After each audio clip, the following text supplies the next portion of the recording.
ఎప్పుడు చెప్పండి? భూమి మీద ఇప్పటి వరకు పుట్టినా ఇప్పటికే చచ్చిపోయినా వాళ్ళందరికీ జీవాన్నిచ్చిన జీవప్రదాత ఎవరైనా ఉన్నారంటే అది ప్రభు అయిన యేసుక్రీస్తే. ఆయనలో జీవముండెను. చెప్పండి ఆ మాట. ఆయనలో జీవముండెను, ఆ జీవము మనుషులకు అది. అందుకే యేసయ్యను మేము అందరం నమ్ముకున్నాం. దేవుడు అంటుండే ఆ మధ్యకాలంలో, బియ్యం బత్తాలకి కూరగాయలకి యేసుప్రభు నమ్ముకున్నారు, మతం మార్చుకున్నారా? నువ్వు ఇరా, మరి నువ్వు ఇచ్చి మారు మమ్మల్ని. నువ్వు ఇరా, మరి ఇచ్చి మార్చు మమ్మల్ని. అంటే బియ్యానికి కూరగాయలకే మార్చుకునేంత సీప్ అయిపోయినావురా నీకు? మేము యేసుప్రభులో చూసింది ఏదో వస్తుంది, బియ్యం వస్తుంది, కూరగాయలు వస్తాయి, పెళ్ళి అయింది, ఈ కావురా నాయన. జీవమును చూసినాం. యేసుప్రభులో మేము చూసింది జీవం. ఆ జీవము వెలుగు మాకు వెలుగిస్తున్నది ఆయనే అని మాకు తెలుసు. హల్లెలూయా. బైబిల్ గ్రంథంలో ఇప్పుడు నేను బైబిల్ గ్రంథాన్ని 40వసారి చదువుతున్నాను. నాకు కడుపు నొప్పి కోసం, కాలు నొప్పి కోసం చదివినట్టు చదవట్లా నేను.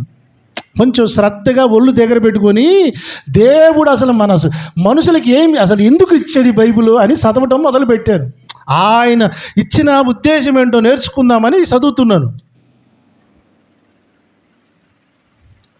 యేసయ్యని అందరిలాగా ఒకడు అని ఆయనని వెంబడించడం వల్ల ఆయన ఒక ప్రత్యేకమైన వాడు అని అనటానికి మేము కనుగొన్న కొన్ని రహస్యాలు ఉన్నాయి. ఆ రహస్యాలలో ప్రాముఖ్యమైనది ఏంటంటే ఆయన స్వతహాగానే తనలో తాను జీవము కలిగిన వాడు. మనమందరం ఊపిరి తీసుకుంటున్నామా అనండి.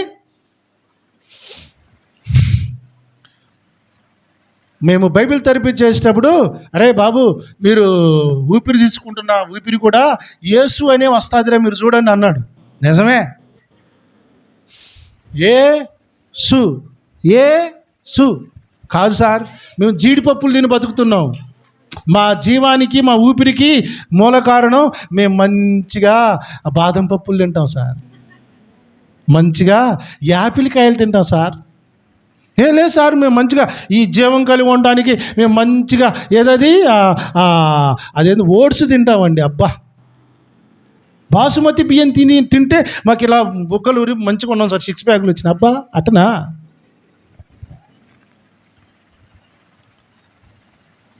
జీవానికి మూలం మనం తింటున్న పదార్థాలు కాదు. నువ్వు నేను బతకమని ఆయన కనికరించి ఇచ్చిన జీవం మనల్ని వెలిగిస్తే కాళ్ళు, ముక్కులు, చెవులు అన్నీ పనిచేస్తున్నాయి.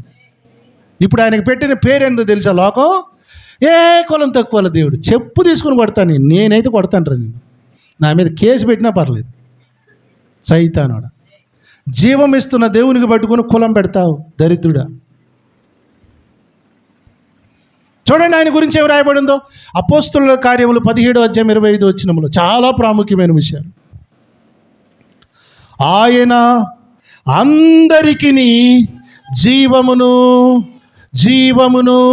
చదవన్నదో జీవమును ఊపిరిని సమస్తమును దయచేయువాడు. ఏమిస్తాడు ఆయన? మనం ఎత్తిన అంశం ఏంటి? గత వారం నుంచి ఇప్పటి వరకు జీవము, జీవితము. మనందరికీ జీవము ఎవరి దగ్గర వస్తుంది? ఎక్కడి నుంచి? ఊపిరి. పొద్దున లేచిన దగ్గర నుంచి ఊపిరి పీలుస్తున్నామా? అది ప్రొడ్యూస్ చేస్తుంది కూడా ఆయనే. ఊపిరిలు అర్థం కావాలంటే హాస్పిటల్కి పోవాలి. అది పెడతారు, దాన్ని ఏమంటారు? ఆక్సిజనేనా సార్? కొన ఊపిరి ఉంది సార్ అంటారు తెలుసు. అందుకని త్వరగా అది పెట్టాల. పెట్టి డబ్బులు గంటకింత వేలల్లోనే వసూలు చేస్తారు. ఫ్రీగా హాస్పిటల్లో డబ్బులు పెట్టుకునేదానికి ఫ్రీగా దేవుడు మనకిస్తే ఈ ఊపిరిని ఏం చేస్తున్నారు తెలుసా? సిగరెట్లు తాగుతున్నారు, గంజాయి తాగుతున్నారు సార్, మందు తాగుతున్నారు సార్, వ్యభిచారం చేస్తున్నారు సార్. ఈ ఫ్రీగా వాడుకొని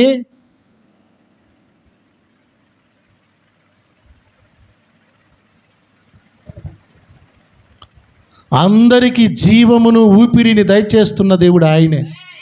ఈరోజు నువ్వు నేను మనందరం పీల్చుకుంటున్న ఊపిరి ఆయనదే, భిక్ష ఆయన పెడితే బతుకుతున్నాం.